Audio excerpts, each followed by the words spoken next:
अस्सलाम वालेकुम, welcome back another module. And इस मॉड्यूल में हम समझने वाले हैं कंटिन्यूएशन रिवर्सल पैटर्न्स के बारे में, जहाँ पे जो हमारी कैंडल्स होती हैं वो इस तरीके की फॉर्म होती है जहाँ पे हमें पता चलता है कि जो ट्रेंड हमारा चल रहा है वो अप ट्रेंड हो या डाउन ट्रेंड, इसको कंटिन्यू रख सकती हैं।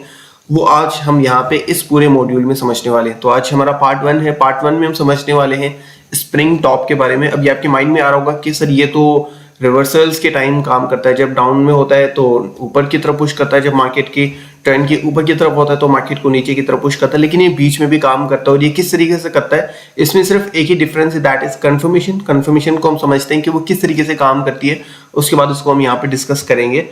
ओके, तो ये दिखता है किस तरीके से, ये सब आपको ऑलरेडी मैं चीजें पढ़ा चुका हूं, लेकिन एक बार मैं अगेन आपको एक्सप्लेन कर देता हूँ। इसकी शक्ल इसी तरीके की होती है, जहाँ पे इसकी जो ऊपर वाला शेडो है वो इससे 2x होता है और नीचे वाला भी शेडो 2x होता है। मतलब वो जो शेडोज होते हैं वो इक्वली होते हैं, बराबर होने चाहिए, लेकिन जो नीचे वाली बॉडी है, जो बीच वाली बॉडी है, वो बहुत स्मॉल होनी चाहिए, इससे ज्यादा बड़ी नहीं होनी चाहिए। थोड़ी सी बड़ी हो तो मैटर करता है, लेकिन बहुत ज्यादा बड़ी नहीं होनी चाहिए। 2x इसका जो शेडो है वो होना चाहिए, इससे ये चीज इंपॉर्टेंट है, ये चीज आपने देखनी है। लेकिन ये सिर्फ स्पिनिंग टॉप देखना इज नॉट इम्पॉर्टेंट। जो की चीज इंपॉर्टेंट है वो अभी हम यहाँ पे चार्ट पे समझने वाले हैं, उसको हम यहाँ पे देखते हैं। ठीक है, अभी हमारा स्प्रिंग टॉप किस तरीके से काम करता था कि मार्केट यहाँ से, अगर फॉर एग्जांपल अगर मार्केट यहाँ से ऊपर जा रही है, मार्केट यहाँ तक गई है और यहाँ पे अगर हमें स्प्रिंग टॉप देखने को मिलता है और यहाँ पे नीचे कंफर्मेशन होती है कि नीचे क्लोज हो, तो मार्केट यहाँ पे नीचे जाता है। अगर हम बुलिश को देखेंगे तो मार्केट नीचे जा रही होती है और हमें नीचे ट्रेंड में, नीचे एंड में हमें जो स्पिनिंग टॉप है वो देखने को मिलता है और ऊपर क्लोजिंग होती है तो मार्केट ऊपर जाना स्टार्ट हो जाती है। लेकिन कंटिन्यूएशन में किस तरीके से काम करते हैं उसको हम यहाँ पे समझते हैं। सबसे पहले हम यहाँ पे देखेंगे मार्केट नीचे जा रहा है कंटिन्यूअसली और यहाँ पे हमें देखने को मिला है स्पिनिंग टॉप। ठीक है, अब ये किस तरीके से काम करेगा स्पिनिंग टॉप, तो मार्केट को रिवर्स भी कर सकता है, लेकिन ये रिवर्स नहीं कर सकते क्योंकि ये ट्रेंड डाउन में चल रहा है। ठीक है, यहाँ पे अप ट्रेंड की कोई भी विक नहीं, कोई हायर हाई नहीं, यहाँ पे सिर्फ 2 कैंडल्स बुलिश बनी है। कैंडल्स से ट्रेंड का पता नहीं चलता, ट्रेंड के लिए आपको 10-12 कैंडल्स देखनी पड़ती है, उसके बाद हमें कंफर्मेशन होती है। एंड आप टाइम फ्रेम्स जितनी भी हम कैंडल बेस्ड ट्रेडिंग देख रहे हैं अभी हम देखेंगे तो यहाँ पे 1 डे के टाइम फ्रेम में मैं लेके चल रहा हूँ। ठीक है, तो इसी तरीके के आपको जितनी भी पैटर्न्स आप देखते हैं तो उसी के हिसाब से होते हैं।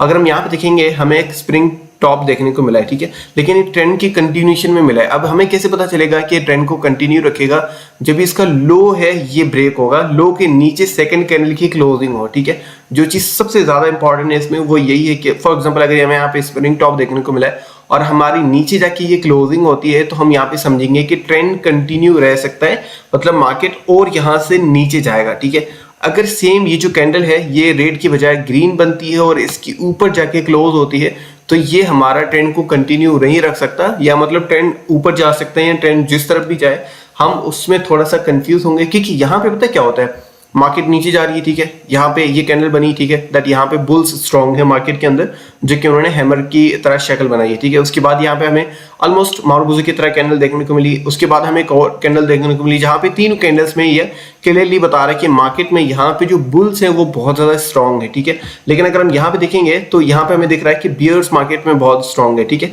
कैंडल से पता चल जाता है ना, आपको एक्सपीरियंस हो चुका होगा यहाँ तक, जो भी हमने चीजें पढ़ी हैं उसको अगर आप प्रैक्टिस कर रहे हैं तो ये जो बात मैं कर रहा हूँ कि वो आपको समझ आ रही है। क्योंकि यहाँ तक मार्केट गई है, मार्केट यहाँ से ओपन हुई, यहाँ से यहाँ तक गई, उसके बाद ऊपर जाके क्लोजिंग दी, मतलब यहाँ पे बुल्स स्ट्रॉन्ग है। उसके बाद इतनी बड़ी अच्छे तरीके से कैंडल ऊपर जाके क्लोज हुई, जिसकी जो लो है वो यहाँ तक लेके गया। उसके बाद भी हमें यहाँ पे देखने को मिलता है कि ऊपर जाके क्लोज हुई बहुत अच्छे तरीके से। एंड उसके बाद ये जो स्प्रिंग टॉप है ना, ये ऊपर बने या नीचे बने या बीच में बने, यहाँ पे पता है क्या होता है, यहाँ पे होता है confusion.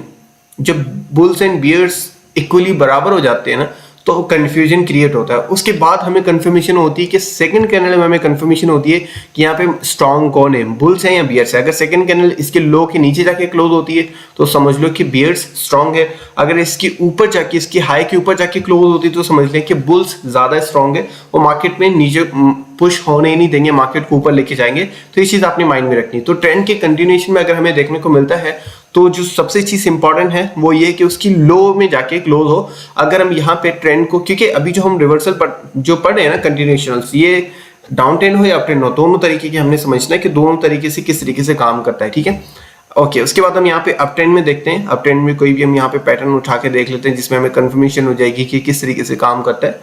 Okay, let me find any pattern. Okay, see here, यहाँ पे हमें एक देखने को मिला है। अच्छा, एक और चीज मुझे आपको यहाँ पे बतानी थी, दैट इज वेरी इंपॉर्टेंट, कि ये सिर्फ इसी की तरह स्पिनिंग टॉप बने वो इंपॉर्टेंट नहीं है, ये हमारा डोजी भी बन सकता है।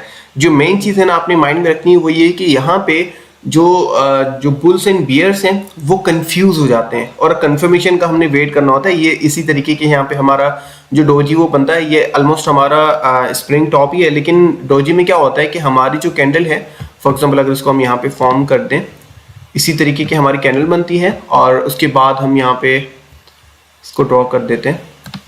इसी तरीके का हमारी यहाँ पे बॉडी बनती है, बहुत ही ज़्यादा छोटी वाली। इसी तरीके का हमारा डोजी बनता है, ठीक है। और ये किस तरीके से होता है, और उसके बाद यहाँ पे जो ये वाला सिनेरियो बनता है, उसके बाद वाली जो कैंडल है वो अगर नीचे जाके क्लोज होती है, मतलब यहाँ पे इसके लो से जाके नीचे क्लोज होती है, तो हम समझेंगे मार्केट नीचे जाएगा, मतलब जो कंटिन्यू ट्रेंड चल रहा है। अगर इसके ऊपर जाके क्लोज होगी तो हम यहाँ पे इसको इग्नोर करेंगे, क्योंकि डाउन ट्रेंड चल रहा है ऊपर की तरफ, मार्केट को ओवरऑल एक ही कैंडल यहाँ पे चेंज नहीं कर सकती, जो कि हमने अपने माइंड में रखना होता है, ठीक है। इसको हम यहाँ से रिमूव कर देते हैं। ओके, हम यहाँ पे एग्जांपल देखते हैं अभी अप ट्रेंड का। आई थिंक इसको डिलीट करना पड़ेगा यहाँ से।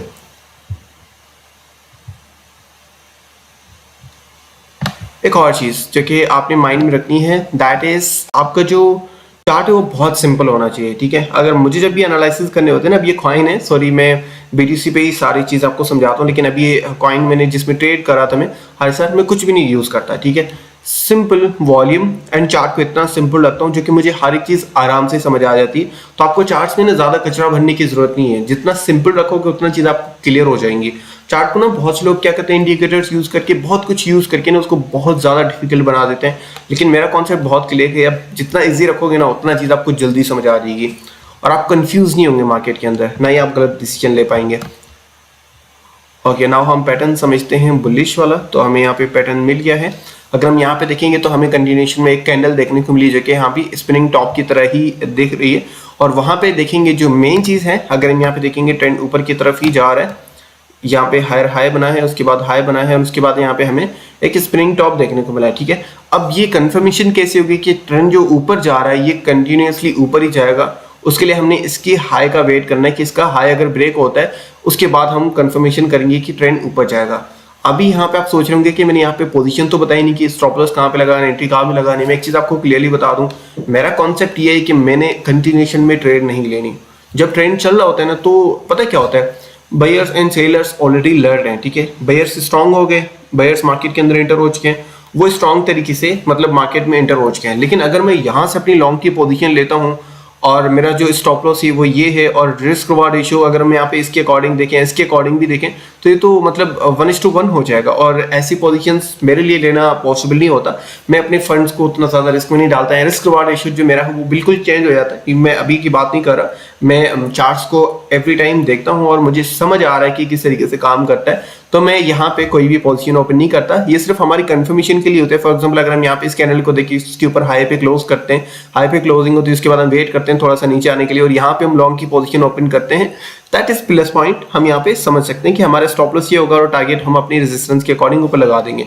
वो एक हमारा जो है ना, वो आप समझ लें कि वैलिड पॉइंट बनता है कि हमारा जो रिस्क रिवार्ड रेशियो है, स्टॉप लॉस इतना छोटा सा और रिवार्ड बहुत अच्छा है, ठीक है, तो वो हम एंट्री ले सकते हैं। अगर हम यहाँ से एंट्री लेंगे, यहाँ से लॉन्ग की पोजीशन लेंगे, तो बीच में इतना ज्यादा बड़ा स्टॉप लॉस, टारगेट भी उतना है, टारगेट भी कंफर्मेशन नहीं कि मार्केट यहाँ तक जाए, क्योंकि पहला जो हमारे विक मिला है वो यहाँ पे मिल रहा है, तो हम अपना सोच नहीं सकते कि मार्केट कंफर्मली अपनी जो रिस्क रिवार्ड रेशियो 1:1 को भी पहुंचेगा। तो कंटिन्यूएशन में मैं ट्रेड नहीं लेता। आपको जो ट्रेड लेनी है वो रिवर्सल्स के टाइम लेनी है, जब ट्रेंड खत्म हो जाए, जब जो सेलर्स हैं वो अपना पूरा कंट्रोल, मतलब जितनी सेलिंग उन्होंने करनी है, जितना कचरा उन्होंने करना है वो कर दें, उसके बाद बेयर्स मार्केट के अंदर एंटर होते हैं। कभी भी जो ट्रेंड है ना उसके खिलाफ नहीं जाना हमने, ठीक है। तो ट्रेंड जब चल रहा है उसको हम चलने देंगे, उसके खिलाफ ट्रेंड नहीं लेंगे। लेकिन अगर हमने ट्रेंड स्टार्टिंग में नहीं लिए तो उसको हमने मिस करना है। अगर हम लेंगे भी, फॉर एग्जांपल अगर आपको अपॉर्चुनिटी मिस नहीं करनी, तो यहाँ पे एक ही तरीका है। मैं कभी कभार मिस नहीं करना चाहता तो मैं क्या करता हूँ, फॉर एग्जांपल अगर मुझे यहाँ से लॉन्ग की पोजीशन ओपन करनी है, इसकी कंफर्मेशन के बाद थोड़ा सा मार्केट नीचे आता है हमेशा, तो मैं वेट करूंगा थोड़ा सा मार्केट नीचे आए, और उसके बाद अगर मैं यहाँ से लॉन्ग की पोजीशन ओपन करता हूँ, फॉर एग्जांपल यहाँ से भी करता हूँ, तो मैं जो वहां पे $10 लगाने वाला था, फॉर एग्जांपल अगर मैंने यहाँ से लॉन्ग करना था, अगर मैं यहाँ पे $10 लगाने वाला था एक ट्रेड में, तो मैं यहाँ से सिर्फ $1 लगाऊंगा, ठीक है।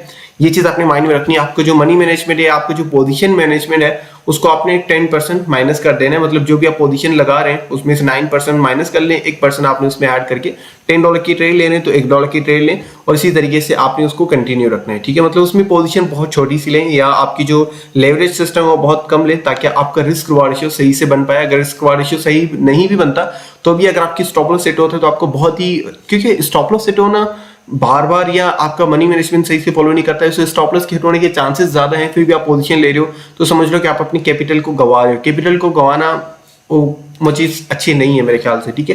तो जितनी भी हम कंटिन्यूएशन पैटर्न्स पढ़ेंगे, जिसमें हम कंटिन्यूएशन देखेंगे कि किस तरीके से मार्केट को ये कंटिन्यू रख सकता है, वो डाउन ट्रेंड हो या अप ट्रेंड हो, उसको सिर्फ आपने कंफर्मेशन करनी है कि हाँ, जो मैंने पोजीशन ली थी कि मार्केट और ऊपर जाएगा, मैं अपनी पोजीशन जल्दी क्लोज नहीं करूंगा, अपना रिस्क रेशियो को ऊपर करता जाऊंगा और इसी तरीके से मैं ट्रेंड को एंजॉय करूंगा, ठीक है। तो इसके लिए आपने इन पैटर्न्स को यूज करना है। थैंक यू सो मच, मिलते हैं नेक्स्ट पार्ट में।